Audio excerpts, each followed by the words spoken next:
Emory Hunt, the czar of the playbook here, taking a look at the New York Giants' upcoming 2021 NFL draft. And we're going to do something cool here.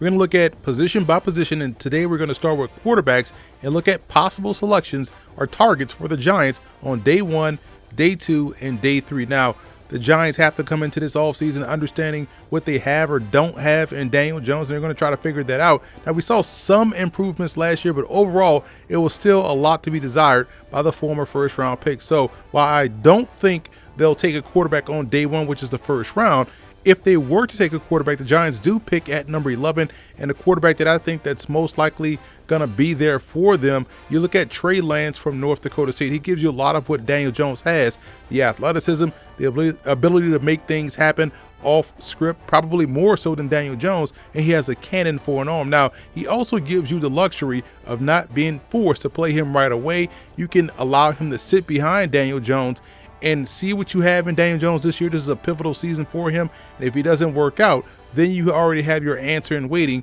in Trey Lance. Remember, this staff didn't draft Daniel Jones, so they don't really have ties to him. He's more tied to Dave Gettleman, so they're going to figure out what they have in Daniel Jones, but if they're going to take a quarterback on day 1, Trey Lance would be that guy.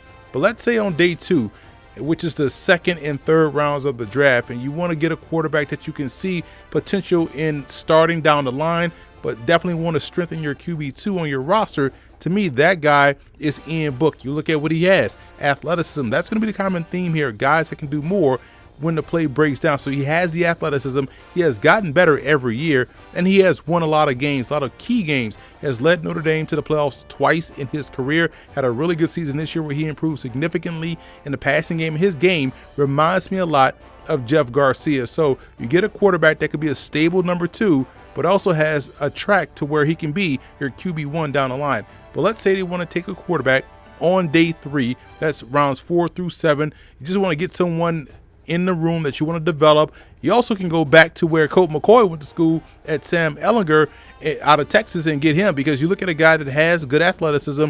Again, all the 3 quarterbacks we talked about so far, including Daniel Jones, all have athleticism. That's what you have to have in today's game. So he can move. He's another one like Ian Book that has gotten better every year over the course of the time at Texas, has played in a lot of ball games, a lot of championship games, bowl games, big regular season matchups. So he's battle tested, and he can come in on short notice and give your team a spark. So if they're looking at quarterback on day 1, I would go with Trey Lance. Quarterback on day 2, probably more along the lines of Ian Book. But if you're looking for a day 3 flyer, a developmental quarterback, you go with Sam Ehlinger out of Texas.